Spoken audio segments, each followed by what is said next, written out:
Good morning, Mita. Welcome to All Over Again podcast. It's so great to see you. Thanks for having me. I've been really looking forward to reconnecting with you.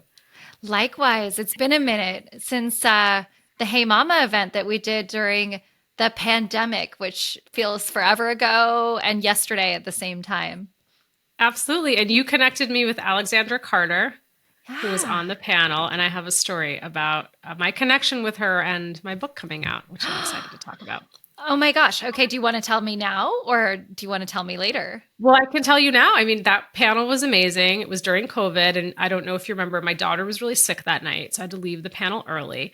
And I just remember the next day getting a note from Alex saying, I'd love to have coffee with you. And I thought, what does this Wall Street Journal bestseller, badass negotiations professor, author want to have coffee with me? And we got on a Zoom and she said to me, you have an amazing story to tell. You need to write your book. You need to write your book now. I've never met this woman until the panel that you moderated. She sent me her entire nonfiction manuscript. She sent me the list of all the agents that she had approached and publishers. And that is another story about women just giving to other women and lifting other women up. And so then I started with my book process. And then years later, we reconnected because her best friend lives in the town I live in now. And she's just been sending me all these love notes and texts, just cheering me on. So it's just amazing. That Hey Mama panel was pivotal for a I lot of reasons love for me. that. That makes me so happy to hear.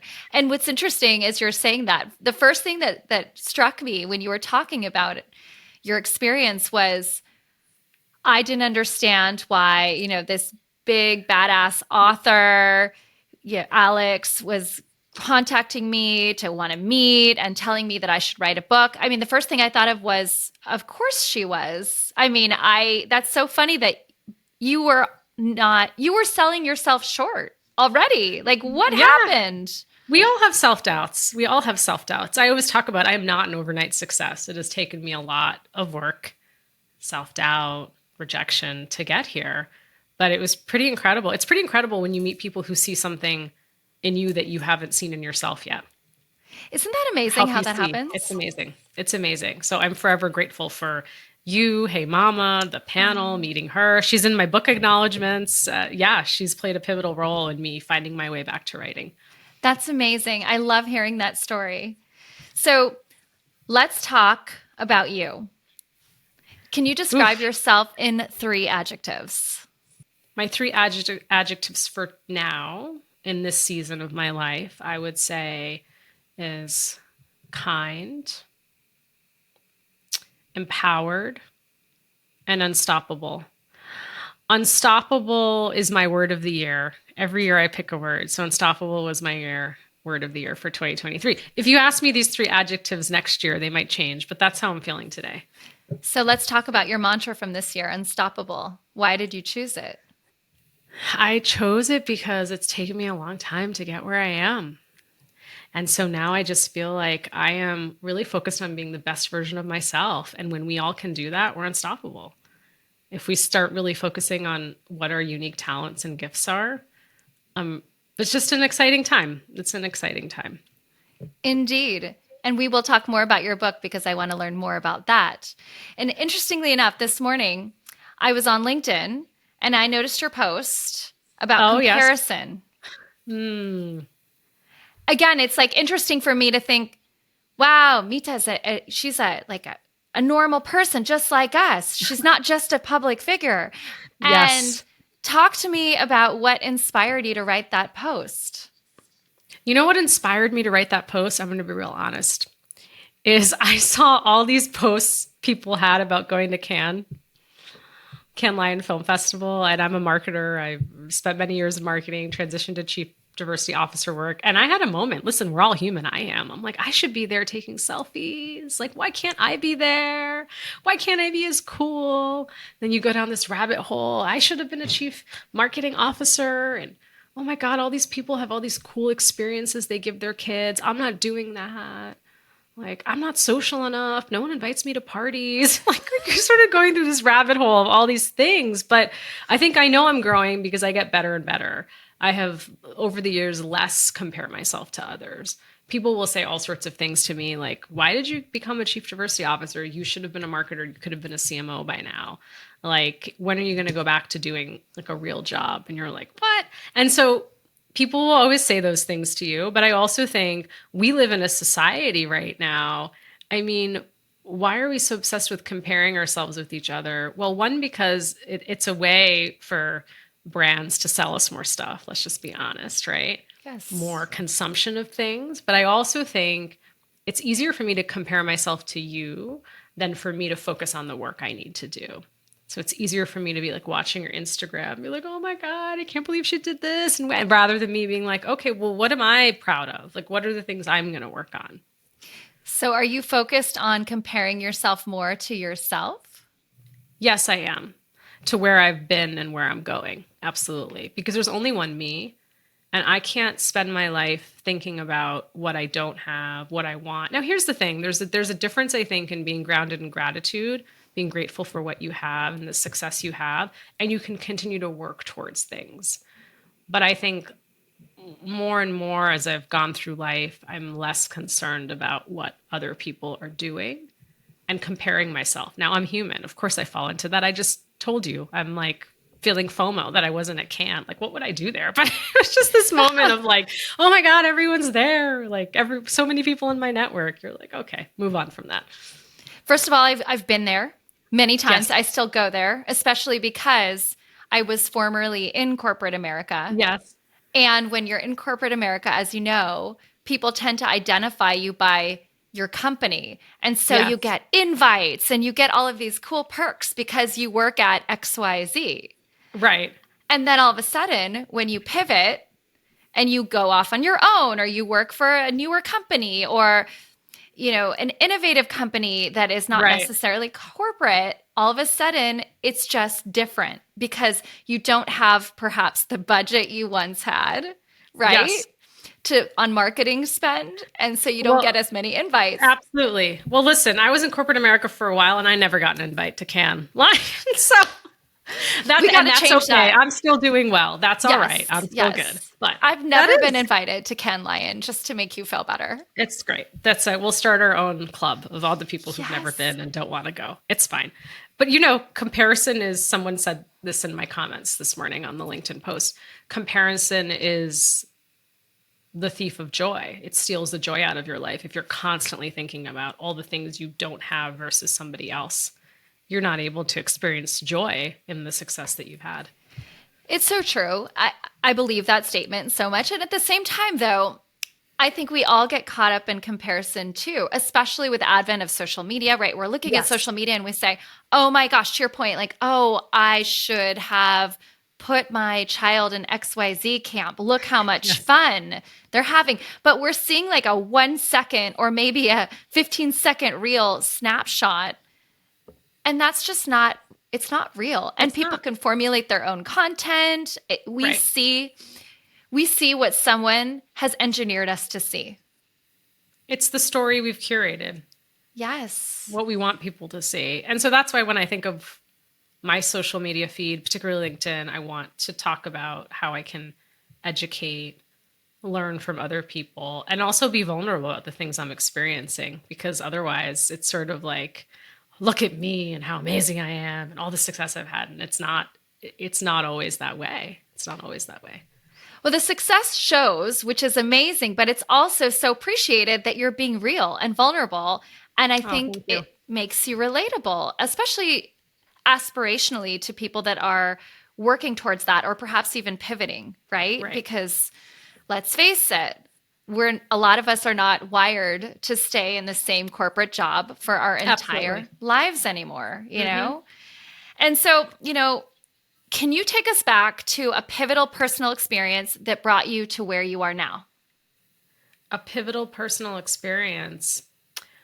People ask me when or how I decided, I don't know if I decided, but when was the moment that I just became more bold and unapologetic, more vulnerable in sharing my voice and my writing and social media.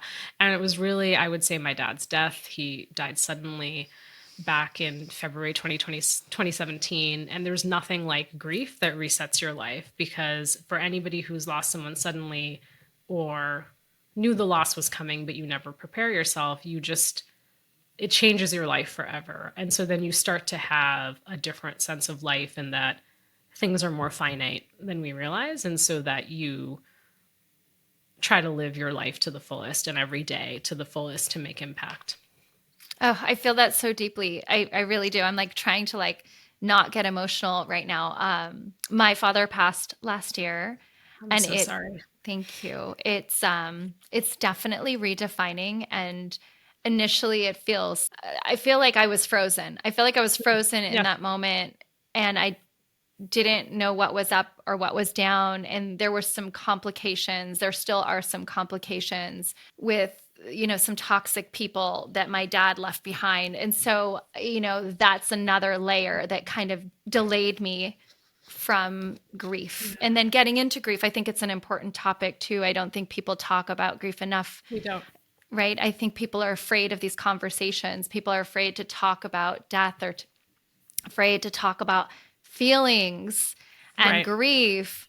People are afraid to talk about diversity, equity, and inclusion. People are afraid to talk about anything that hasn't been talked about, that is maybe talked about a little more quietly. And I love that you're using your voice on that particular subject. So to that end, before we get into the big discussion of DE&I, which by the way was a topic point that Claudia Chan introduced to me. I don't know, Mm. like 5 years ago, but sorry, that I just remember thinking, wow, Yeah. what is this new world of Yes. DE&I? Looking back at all of the things, would you do anything differently? What would you do all over again if you Mm. had the chance? Powerful question. I would share my ambition more loudly and proudly and with others, and particularly for writing. I mean, I've been writing ever since, as my mom told me, I could pick up a crayon. And I wish in those early years when I struggled to get published that I would have talked to more people about it, because we need to say the things out loud. We need to put them into the universe so that we can help each other make our dreams a reality. And so that's the only thing I wish I could do all over again. I try not to live my life with too many regrets. I think particularly we go back to grief and people have passed on, you can rewind things. I wish, I wish, I wish, I wish. But I also feel like we're meant to be here where we are for a reason. And particularly with writing and jobs and all that, rejection was redirection, right? It landed me to be here with you today for this conversation. And for that, I'm so entirely grateful. And it's also leading you to writing a book, right? Yes, it is. Absolutely. So tell us about what you're up to and this book that you're writing. So I want to share this part of the story. I think it's important. I am not an overnight success when it comes to many things, and certainly when it comes to being published. When I left undergrad, I had a friend who had broken into Hollywood entertainment, and she helped me find a literary agent. I wrote a novel. This is where what would I do all over again? I was really young and stubborn. I got a novel, I had an agent.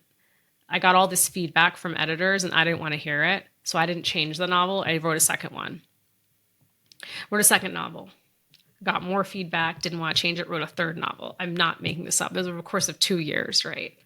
2.5, 3 years. I write 3 novels. They don't get published. My agent, who I will not name, pretty big name in the industry, it dumps me over email, like really, really mean, really mean email, dumps me. And then I'm at this crossroads and I think, what am I going to do with my life? Writing doesn't really pay, but I love writing. And so I end up applying to business school and I end up going to Duke to get my MBA. And then, believe it or not, I then wrote a fourth novel in graduate school, which was not published. I also, as I was moving recently, I moved a year ago, I found a nonfiction proposal I had written. So I share this because this has been a long journey. And then 4 years ago, I started writing a book. And the book that's coming out in October is Reimagine Inclusion, Debunking 13 Myths to Transform Your Workplace. And I got so many rejections along the way for the book, and it was really painful. And so here I am with you now talking about it. It's coming out October 3rd, but I want to share that with listeners because it did not happen overnight that all of a sudden I was like, yes, I'm a published author. It was a very long road for me. Very long road for me.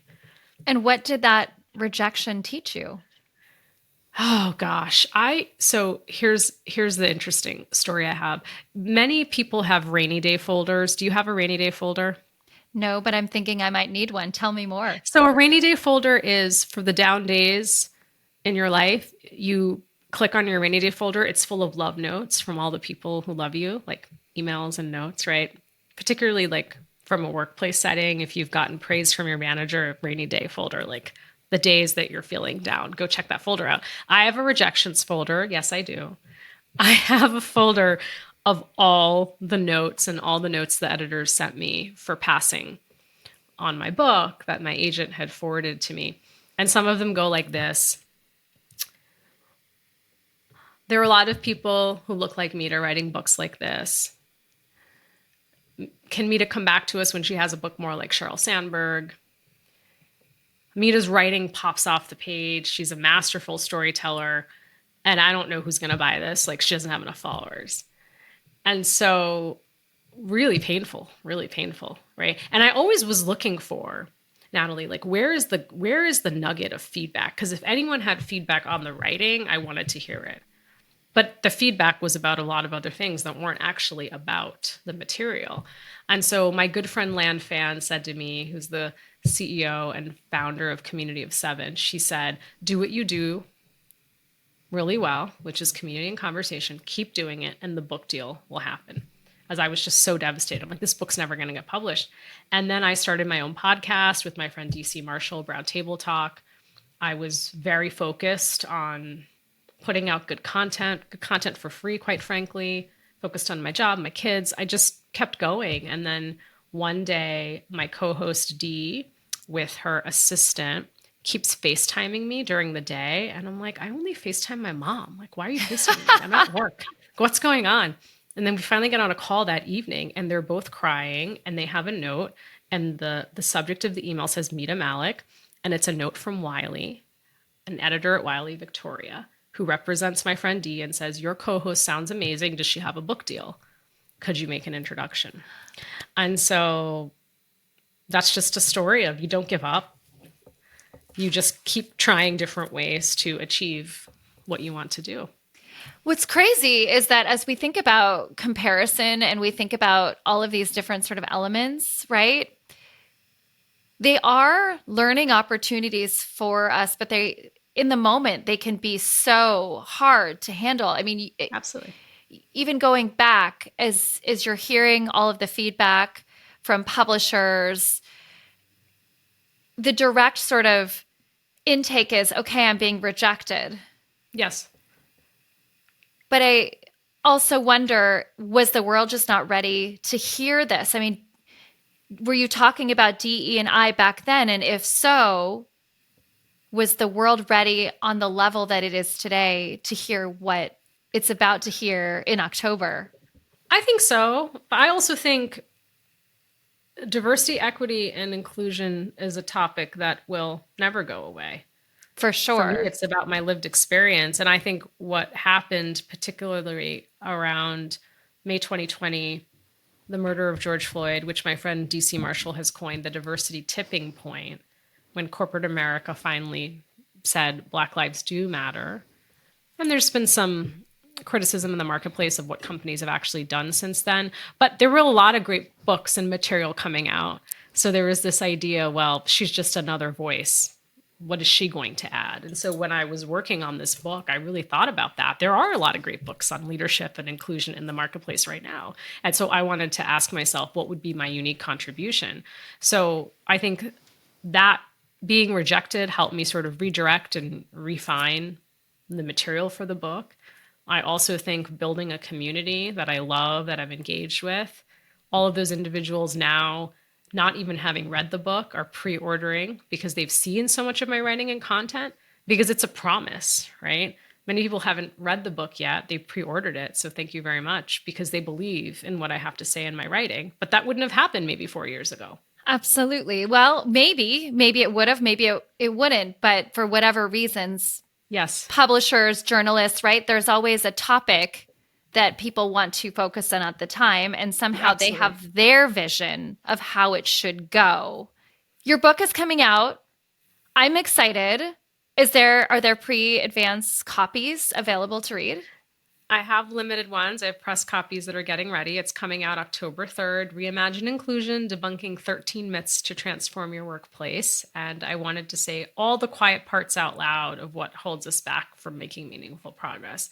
The stories we tell ourselves that actually aren't true. The stories that we tell ourselves that actually aren't true. This strikes a chord because I think women in particular, maybe men too, they just don't seem to show it as much outwardly. We Yes. are so self-critical of ourselves. Would you call yourself self-critical? Oh, absolutely. I have the voice, the inner critic. Two of my friends, Wendy and Lisa, they have a company called Fast Forward. They also have a book coming out I'm featured in. And I took a training from them years ago at Unilever. And one of the things they taught me was about the inner critic, the voice that's in your head that you just can't quiet sometimes. And if you actually wrote down all the things that you think about yourself, you would never say those things to a friend in most cases. And so just thinking about that in terms of the lack of self love and compassion we have. Because the horrible things I think about myself, I would never say to you or anyone that I know. And so having more self compassion is something I think we can all work on. Beyond. And what's interesting too, as you say, self-compassion, not only would I not say that to someone else, I very likely probably wouldn't even think it. Absolutely. Absolutely. You wouldn't. No, You but wouldn't. I'm like my own worst critic. It's the way perhaps we're conditioned. I don't know if it's a wiring from the get-go or it's a condition, but it feels conditioned to me like somewhere along the way I had to do this better because my competition was a man, right? Hmm. And so I had to do whatever task at hand, whatever project better because I wasn't going to get any sort of recognition for it unless Right. that I was, Well, the standards doing it harder. were different for you Yeah. from the get go, and you knew that. I do think with how social media has changed our lives over the last 10 years, it goes back to the comparison, it goes back to the self criticism. You have access to so many people's lives who you've actually never even met, right? So true. Reality TV, YouTube, Instagram, you're just like, what? TikTok, Yes. right? Like there are people who you have never met and you are obsessed with their lives and obsessed with what they're doing. And why can't I be doing that or be vacationing there? Why can't I have that latest bag in a way that you wouldn't have access to all that information before? So it's the comparison, it's access to information, the comparison, and then the self criticism that sets in. And also the knowledge that everything was just so much easier before social media. I really Yes. do. As much as I love social, I have moments where I think, oh my gosh, can we go back to a place where social just doesn't exist? Can we Yeah. have like a world no social media day? I know that that sounds so strange, but I just think that would be so wonderful for my mind. I don't know. Do you ever have those thoughts? Which could Absolutely. we go Especially as back? we're raising children now, you think this is their world. They don't know what it's like. Like I didn't grow up in a social media era. They don't know what it's like, that it could be any different. This is their world in reality. It's kind of scary actually when you think about Yes, children and what they're going through. it is. So, speaking of children, and I'm not going to get into yours unless you'd like to share about, but as a child, Yes. how did you frame the construct of diversity and inclusion in general, right? Because back then it wasn't necessarily the topic that it is today. So what was the point where you were like, wow, I'm feeling this and I want to make an impact in this Yeah. space called diversity, equity, and Yeah. inclusion? Well, in the intro to Reimagine Inclusion, I talk about how I've been chasing inclusion my entire life. I'm the proud daughter of Indian immigrant parents. We were born and raised in the US. My younger brother and I, we predominantly were raised in Massachusetts in the US. And I grew up in a time and a place where it was not cool to be Indian.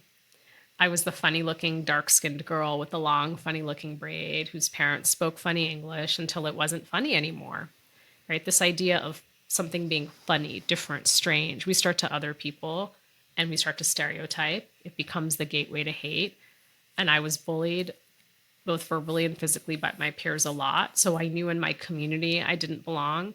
I did not belong in the greater world. I didn't see myself reflected in products and services. I always wondered who had the power of the pen, who gets to decide who's on shelf, who's in film, who's in magazines. Like it just really was really intrigued by it and wondered. So no surprise that I had a long career as a marketer and I'm still passionate about storytelling. And then I never expected that the bullies from the classrooms and the schoolyards would follow me into corporate America. Like that never occurred to me that that would happen. And so then early in my career, I reflect back, I job hopped a lot because I couldn't find the right place to grow and be. And speaking of children, I have an 8 and 10-year-old son and 8-year-old daughter. My 8-year-old is obsessed with Taylor Swift and she's obsessed with the anti-hero song. And there's a line in that song I keep thinking about where Taylor Swift says, "Hi, it's me. I'm the problem. It's me." And I felt that way for most of my career. And what I didn't recognize was that I was walking into spaces and places and a corporate America that was not built for someone who looked like me. And so my entire life I had been chasing inclusion and then made a decision to transition to doing this work full time as a chief diversity officer so I could chase inclusion on behalf of all of us. And how do you think that that impacts your daughter? I don't want our children to have the same corporate experience as we did. That's full stop. I want it to be a different world of work. And we can even see just in the last 3 years how the global pandemic shifted how we work, right? I don't know if we would be doing a podcast Probably on not. Riverside or, think about all the ways in which we work now differently. I host a podcast with my co-host and she's in the same state as me. We're not that far from each other, but we do it remotely. It's just easier, right? Than having to meet in a studio because we all have so many things going on. I want the world of work to be different for both of them. And so for all of our kids. And so that's why I also do this work. I don't want people to experience what I went through. And no one should have to. And it's interesting because I felt just like you had shared, right? Taylor Swift had shared, "I'm the problem, it's me." I always felt that so deeply, but I didn't know what it was, right? Mm-hmm. And there actually wasn't anything wrong with me. I just knew that I wasn't a guy because I was mostly working with men. And so I was trying to keep up, so to speak, and show that I was better than them, right? So it's interesting how early on this idea is seated. And now, as an adult, well, I was an adult in corporate America, but now, later, I realized that those words still resonate, right? But in a different way. They resonate like, wow, I'm really angry at this person. And then I think, wait, it's not that person. It's me. What's going on with me? What is the, dare I say, trigger that is forcing me, not forcing, but that is causing this sort of visceral, emotional reaction? It's interesting. So those words actually feel like they still resonate, just differently. And as far as corporate America is concerned, it has to change. It has to change or it's going to break down because it's not sustainable the way that it's built right now at all. And I certainly wouldn't want my daughter. It's almost like there are certain things you wouldn't want to encourage your children to do. There are certain things I wouldn't, even corporate places, I wouldn't want her to work, right? And like that's not a good idea. That's not a good idea for anybody, right? Absolutely. I said to my friend Dee recently, my daughter has such a fierce spirit and I love it. And I said, I hope corporate America doesn't break her spirit And my friend Dee said to me, she's not going to be in corporate America. She's going to start her own company. So it is interesting too. I think the expectations people had of us, back to the comparison piece of what success looked like, which was having a corporate job and climbing the ladder at all costs. It's a very different world our children are growing up in. And post-pandemic wise, as we think Absolutely. about this, corporate is not like the most amazing sort of, you know, place that it once was. Like for me, I remember growing up thinking, wow, I can't wait to work for these big brands. And I am so grateful that I did. And it was so incredible. But that's not it anymore. It's not even that cool, right? It was so cool then, but it's not that cool anymore. Now, to your point, it's like, wow, no, our kids hopefully will be running their own businesses and, you know, creating some sort of positive change through the work that Yes, they are doing. It's absolutely. fascinating. When you pivoted to DE&I, what did you find was most misunderstood? I think the perception that it's all about like panels and speaking engagements and it's just like a nice to have, not a need to have. I mean, coming from the business as a business leader, I always fundamentally believed and still do that inclusion is a driver of the business. And what gets measured gets done. And all of a sudden, when you think about diversity, equity, and inclusion efforts, people get uncomfortable measuring things. And I ask myself, well, if I was back selling bottles of lotion, no one would have ever said to me, sell how many see how many bottles you can sell, and that's cool. That's not how it works. Right. And so and the field has come a long way, but I was really surprised at the lack of measurement and analytics behind it. I was also surprised about the lack of really thinking about products and services and how they show up in the marketplace and who we're selling to and who we're ignoring. And that just was instinctive for me, having come into this work as a marketer. I couldn't separate that. I think I also could not have predicted where we're sitting right now with a huge backlash against DE&I. And these things go in pendulums and swing back and forth. I also think with Gen Z entering the marketplace, there will be a separation of companies who decide to be very clear on values that they stand for and they want to stand up for. And that will be very attractive to many people. That'll be a point of attracting talent. And then there will be companies who will stay silent and not want to speak up on issues. And the market will, I think, bifurcate.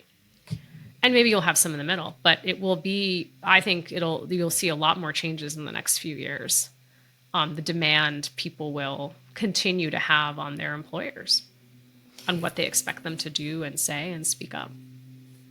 Absolutely. So there's two elements here, right? There's quantitative and qualitative. Yes. And quantitatively speaking, were you able to create benchmarks or KPIs for DE&I as a marketer? I have. I mean, and I know many people are doing this now. It's like, measuring sort of what is the state of your workforce? Yes. And what communities are you operating in? And are you reflecting those communities? And it's more than just the representation. It's also looking at things like promotion rates, attrition rates, pay. Absolutely. Right? And, it's really interesting. I was just having a conversation earlier about exit interview data. Like, exit interview data is one of the most underutilized pieces of data. If I, right now on Amazon, went and posted a negative customer review or on Instagram, most likely within a day, a brand would get back to me. Most likely, or someone would respond. We actually don't do that when employees leave and leave like a bad review. We just kind of, I would say there's an opportunity to take it as seriously as we do a customer review, and our employees are a forgotten consumer. We spend so much time thinking about the external marketplace, who we're going to sell how much to and why, and they can be our fiercest advocates, most loyal advocates, if we actually start to think about like, what do our employees need? And so I think from the spectrum of like the time I join a company, the time I leave, think about all those data points and what we can measure.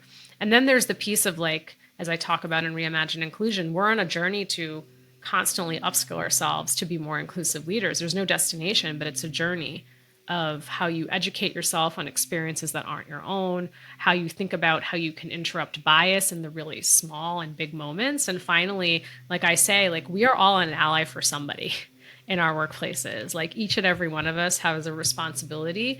to stand up and intervene when we see something, say something on behalf of someone else. Because guess what? I'm tired of the one speaking up. Yeah, it's my full-time job, but as a woman of color, I'm also tired of being the one to be like, hey, can you start pronouncing my name correctly? Actually, my name's not Shilpa, it's Mita. I'm not the other brown woman in the other division that you keep mistaking me for. And no, that wasn't vacation. That was parental leave I was on, right? Like, imagine all the stuff we go through. Like, I'm tired of being the one to like sometimes course correct people. It'd be wonderful if you were there in a meeting next to me and you actually said, that was not vacation. Mita was on parental leave. Right. And so then you're like, wow, like, how does that change the dynamic of our workplaces? Absolutely. And talking about the mat leave portion, I can't Yes. tell you how many times I was told when I got back from mat leave, I was asked how my vacation was. And I thought, are you kidding? This was the Yes. most exhausting vacation I've ever been on. You can't call it a vacation. That's insulting. And then I Yeah. think about now how even now there's mat leave for partners, spouses. Men in particular seem to have a very hard time taking mat leave because there's this perception that that's only for women, the women that are going on vacation, right? So it's an interesting dynamic, and it does have to change because the family structure has changed. Has changed. Right. Yeah, absolutely. One of the myths in my book is, of course, we support women. We just extended maternity leave. And to that point, exactly what you say, maternity leave outdated, and I talk about it in Reimagine Inclusion, we should call it parental leave. To your point, the world of work cannot change for women if it doesn't change for men. It has to change for everybody. So really, as you say, what is the stigma around men taking leave, and how can more men role model the leave that they're taking? But, I say that many companies, I believe, do the right thing. They have the systems and processes in place, but it's me, the individual, who thwarts everything with my own bias. So comments like, you come back from leave, how was your vacation? Who's watching your children if you're here at work? Are you sure you don't want to go part-time? Is that something you're planning? I know you keep asking me about this promotion, but I mean, you have 2 young kids at home. This is not the moment to be ambitious. I mean, I've heard it all. And in Reimagine Inclusion, I talk about the fatherhood premium and the motherhood penalty, which, as you know, is well documented in terms of, for every child my husband's had, his salary has increased. He's seen more committed, dependable, ambitious, and I am just a disheveled mess. And with every child I've had, I've made less. And so that is the reality of what we are facing in our workplaces, that it's not just about leave, but it is about the biases we bring in from our upbringing, from media, from television, from our cultural lens of what we expect women to do and the stereotypes we have about women versus men. And then the last thing I'll add is that not all women want to become mothers. And so then if you're trying to create an inclusive workplace for women, it's not just about mothers. It's about really thinking about women and all of their needs and the environment you need to create to ensure they thrive. Absolutely. I love all of this. First of all, I'm taking away that I'm going to start calling it parental leave because that's much more inclusive.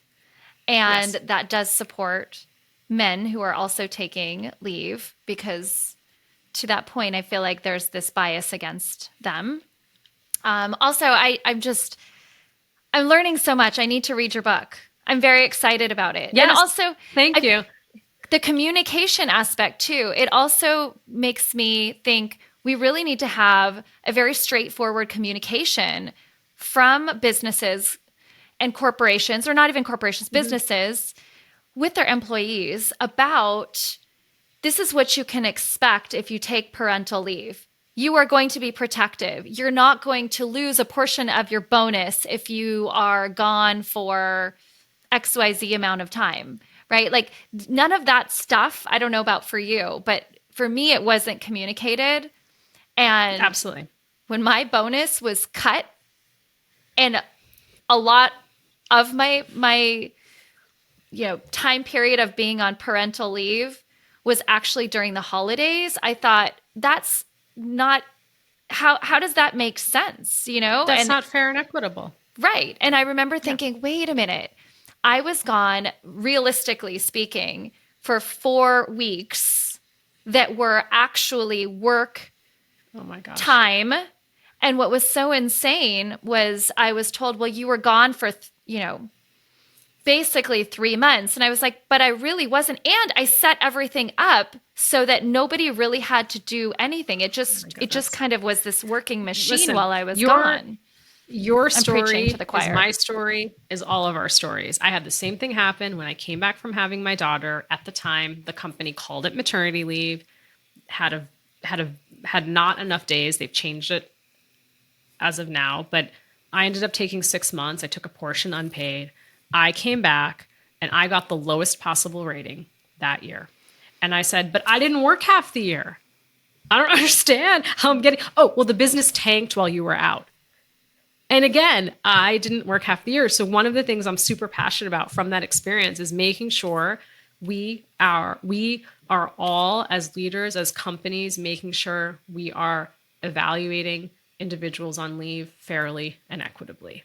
And we have rules set up and systems and processes. Because you know what happens, you've worked in corporate America too, is there's the bell curve.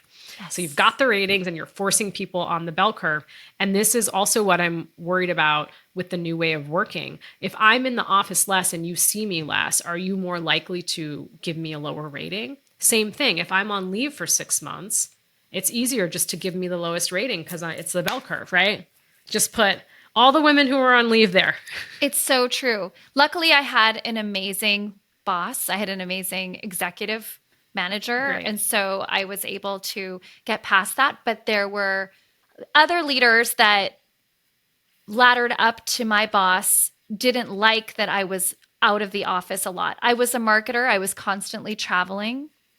I was Mm-hmm. always on a plane, train, or driving somewhere in my automobile. And so I remember thinking, I'm always away, right? And I was in the city a lot for meetings. I was just not in the office as much. And I got a lot of flack from, a couple of people, one person in particular, who, if he had been my boss, it would have been a really big problem. So I think when you talk about allies, it's like your boss has to be your ally. If your boss is not your ally, you're being set up to fail from the beginning. And I feel so fortunate that I had a great boss, but I didn't formerly have great bosses, right? Like, so I know what the Right. difference looks like. And it's rules and being able to be straightforward and communicate and having like parameters and guide rails that are set up so that people don't have to come up with it on their own or on the cuff will protect everybody. I don't know. I'm Yes. on your bandwagon. I'm excited Yes. about I mean, this. listen, I've had some great bosses and not so great bosses. And that's the story of all of our lives. And so you have to make sure in those situations, if your boss isn't an ally, who else is in the room saying your name when the doors are closed? Find other allies at work, especially if you don't think your boss is doing that and representing you and well in meetings and talent review conversations and making sure you're getting the feedback you deserve in your career. Absolutely. And so one of the things that I read that you covered on that I really want to talk about is there such a thing as being too indispensable at work? Ooh, yes. Tell us I more. wrote this piece. I wrote this piece for Harvard Business Review because I've suffered from it my entire career. I was taught to be indispensable. Many of us are, right? I was taught to be indispensable. But here's the thing. I had this one moment in my career where I had become so indispensable to this leader, he wouldn't let me go. And he had me do everything from, I mean, it was ridiculous. I talk about this publicly, but he was on the board of a nonprofit. I was helping him with invites and buying tables, which had nothing to do with my job. He would volunteer me to write strategic decks for other leaders, help them because I'm very good at storytelling, putting together a proposal. He would call me at like 7 a.m. or text me on a Saturday, worked around the clock, but I wanted to be there every single moment. I also didn't draw boundaries because I wanted to be indispensable, but he would never promote me. And I actually ended up leaving that job. And a mentor said to me, this is really fascinating. He said to me, "Of course he's never going to let you go. You became indispensable. Why would he ever let you go now?" And you're like, wow. So again, it's a lesson for me to work on the strategic priorities. I'm not saying, please don't take away that I'm saying anyone listening not to work hard, not to make impact, but start working smart and make sure you're putting the energy toward the things that are actually going to get you promoted. Me helping him with the nonprofit he was on the board of and helping him buy tables. And he asked me, and I said yes. And there's power dynamics. It's hard to say no. That's not going to help me get promoted. And it didn't. Me writing other leaders' strategic decks, not going to get me promoted. Me working on other non-promotable tasks, other sorts of nonsense. And I know there's a balance. You will always have things to do in your career that you don't want to do on the job, or things that are, you just want to make sure the non-promotable tasks, if you think of a pie, it's a smaller piece of the pie and not like 75% of the pie, right? And so that was a really big lesson for me about how you draw boundaries and work on strategic work. And listen, to anyone listening now, it is a tough market we're living in. Are we in a recession? Are we not? Please look up from your laptop and make sure you are working on the strategic priorities your CEO and leadership team has conveyed. Make sure you are working on what's of value to the company. Has that been your number one in helping you get promoted? That, and also career sponsors. I always say, and I talk about this in Reimagine Inclusion, I have been for most of my career over-mentored and under-sponsored. And I will say that again, over-mentored and under-sponsored. And people come at me and they're like, I can't believe you said that, right? And I think the market's moving. People are more warming up to this. And here's the thing. I wouldn't be here today without wonderful mentors, right? I think about that Hey Mama panel. How did I get it? Kate Luzio, who's a close friend of mine, who's the CEO and founder of Luminary. She recommended me for the Hey Mama panel. You moderated it, right? You introduced me to people. And now I'm on your podcast. Alex was on it. She helped me with my book process. All mentors, right? But here's the difference. What is a career sponsor? You don't sit in my organization. You need to be at least 2 levels above me. You need to have access to P&L, large budget, large team. You need to be in the room when decisions about my career are being made.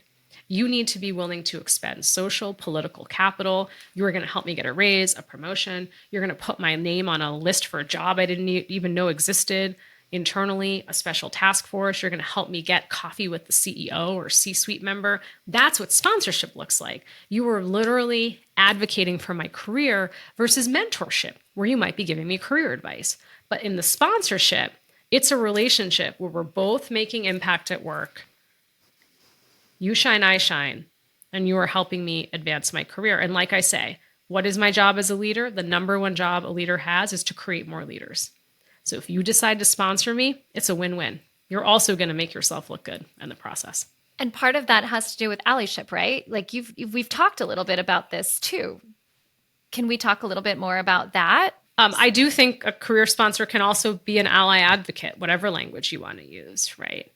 And that they are helping you. And one of the things I remember years ago, at the time the CEO of Deloitte did, was he ran around his exec team and asked who individuals were sponsoring. And he stopped them as they went around the room and said, it has to be someone from a community you don't identify with. And so he actually made them each, at the time the story goes, pick 2 individuals who were from a different community from them and take an interest in sponsoring their career, and that they would also be held accountable in their performance review, each of these C-suite execs. And so it is interesting to think about how you can show up for someone at work. I mean, that's really what allyship is about, is showing up for somebody else in those moments that matter. And in some cases, we have power and privilege we don't recognize, which can make the allyship all the more meaningful, particularly if the ally is coming from a dominant group at work. And in many cases, as you have been, I've been the lonely only on leadership teams. And so it's hard for me, when I'm the target of something, for me to constantly be speaking up. But if an ally is there who's from the dominant group, who can speak up on my behalf, 1, the burden is off of me. But 2, that person's voice might just be heard louder and clearer because they do have more privilege, because they are part of that dominant group at the company. in my experience, it's usually been men, let's be honest, right? That Yes. have wielded the most power, at least in corporate America. There's an additional layer when you're a person of color, right? So, what would you recommend to a woman of color to not just garner a sponsor, excuse me, not just garner a mentor, but also garner a sponsor within the organization? Yeah. Like, what do you do if you Yeah. don't have Because a people great ask me leader? this. Right. Yeah, and I talk about this in Reimagine Inclusion. I give case studies and examples. So, since we're both marketers, I'll share this story with you. Let's say I'm a senior brand manager in a company, and I have just been tasked with an assignment, which is, Mita, I want you to look at the skincare division's media investments for the last year. I would like to understand our return on investment. What investments did we make across the portfolio? And what did we spend? And what did we get out of it? Great. My boss assigns this to me. Great. Okay, so stop and think. You're working on a project. Who else in the company might be interested in that? Likely somebody from the CFO's office, right? So depending on how big the organization is, I probably, if I am at a Procter and Gamble, large consumer product goods company I love, likely I'm not, as a senior brand manager, going to have access to the CFO, but I likely can get access to someone in finance. And maybe it's Natalie, who's a VP of finance. So I'm going to get time on her calendar and I'm going to say to her, wanted to meet, I'm working on this project, wanted to get your insights and feedback. And you start to get really interested. You give me some ideas and you say, you know what, come back to me in 4 weeks. I want to look at this again. I come back to you. I send you some updates over email. And then you might say to me, I have a team meeting coming up. Can you come and present this? Do you see how I'm finding a shared project, a shared goal that's a win for you and a win for me? Because you're not just going to sponsor me to sponsor me. This isn't like junior high where we have the best friend necklace. Will you be my sponsor? No, that's not how it works. I, as the rising star, as I call them in Reimagine Inclusion, I, as the rising star, have to have a really good understanding of what I'm working on and who else might be interested in it. Because as I have involved you in this work, you now see it as part of your work too. You're invested in this project. And so next time there's a talent review and someone brings up my name, like my boss, you're going to say, actually, you know what? I have some feedback on Mita. Here are the things I've seen, particularly for this project. She should absolutely get that promotion. I second it. So you see how I've just thought strategically, looked in the organization, my project, who else might be interested in it. Now, here's the thing. I'm not telling you to go and get 10 career sponsors. You just need one or two. You just need one or two. It's brilliant because you're not just waiting for somebody to say, oh my gosh, look how amazing Mita is. You're not just waiting for that. You're actually taking the initiative and doing Absolutely. something in a productive way for everybody. Yeah. And it's a key piece of critical work. I didn't just come to say, let's get coffee. Let's hear about your career. That's mentorship. I could do that, right? I could say, hey, I'm actually interested in pivoting into finance. Could we? That's different. And that's also valuable. But what I'm saying is I am strategically meeting with you about the work that I know you will have a stake in and you will be interested in. I'm going to get you more and more interested. You're going to get more and more feedback. And then guess what? You actually think you co-own the project. Brilliant. Brilliant. Absolutely. I'll brilliant. take it. Well, listen, Absolutely. I wish I did that earlier in my career. It took me a long time to figure that out. It took me a long time to figure that out. Well, I appreciate you sharing your words of wisdom because I really wish I had figured that part out. I figured out the mentorship part. I never quite figured out the sponsorship part internally. I was very good at it externally. I mean, I could negotiate a sponsorship outside like no one else's Yes. business, right? And create so many collaborations. It's interesting how that looks internally versus externally, and it's really not all that different. You just actually have to apply it internally. So thank you for that. That was like mind-blowing. You have quite to. And frankly. also what I would add, because I know you have a lot of leaders listening as well. For leaders, ask yourself, whose career are you fighting for other than your own? Whose career are you fighting for other than your own? So stop to think, am I actually sponsoring anybody in this organization? And just stop to think and say, are there two people I could sponsor and think about sponsoring who actually are from a community I don't belong to? And so that's also the piece of thinking about how we work on succession plans, how we really focus on diversity of representation, and how we get more, quite frankly, diversity of representation into our C-suites, Thank you. So I have a couple parting questions for you. Sure. Okay. Please fill in the blanks. Oh gosh. All right. Do you like fill in the blanks? I always love these. Let's Okay. see. I All don't know. right. I'll tell you if I like it or not. Please fill in the blank. 5 years ago, I would have never guessed that I would be doing this now. Boldly and unapologetically sharing my voice, being on this podcast with you. Never would have imagined.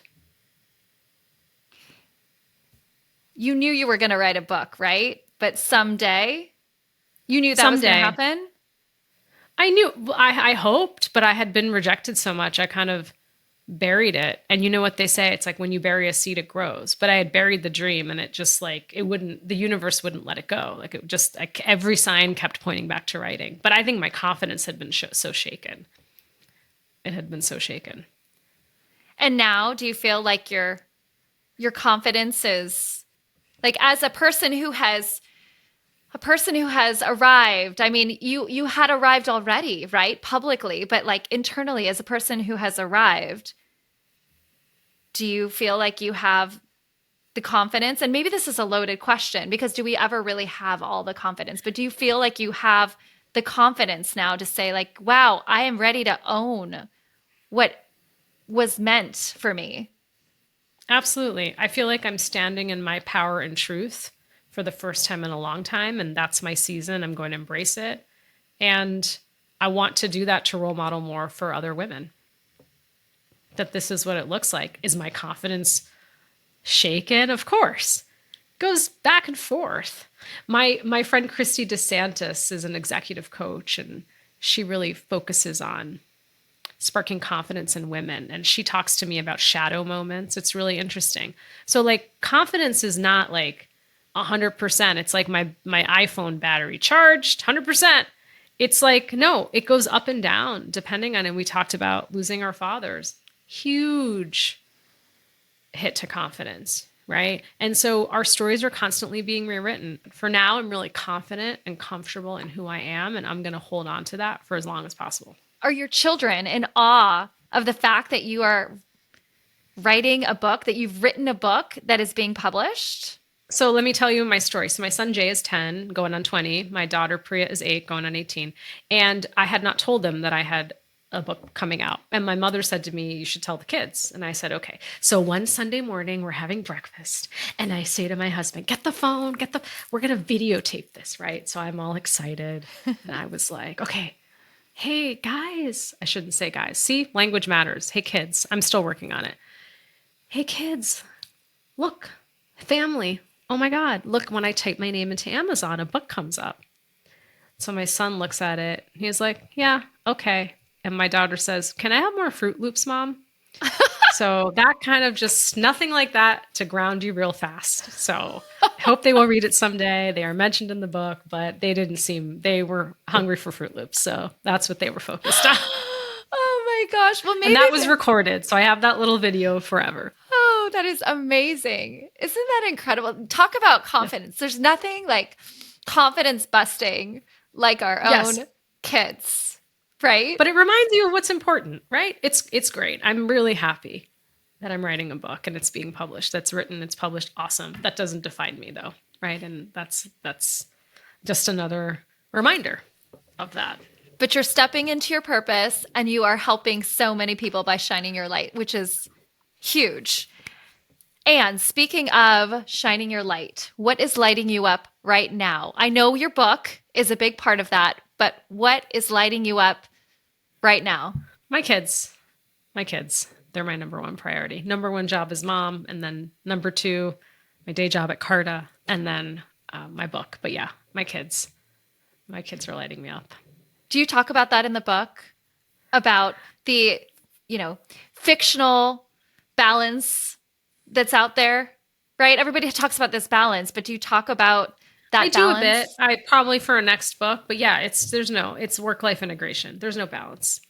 And at the end of the day, I want to say that I was a great mom, a great leader, a great wife, a great partner, sister, daughter, cousin, friend. Like in the balance of my life, I want to say I did all of those things well, but if you're trying to keep points every day, that's not possible. Because some days, really amazing day at Carta, not a great mom day. Some days, amazing mom day, not a great day at Carta. It's ups and downs, but I can't keep a checklist of like, I didn't spend enough time with my kids or didn't spend enough time at work. It's on the totality. Do I feel like I'm doing all of the things well? Work in progress. Isn't it always? And I appreciate that topic conversation about balance, because I feel like there's always such a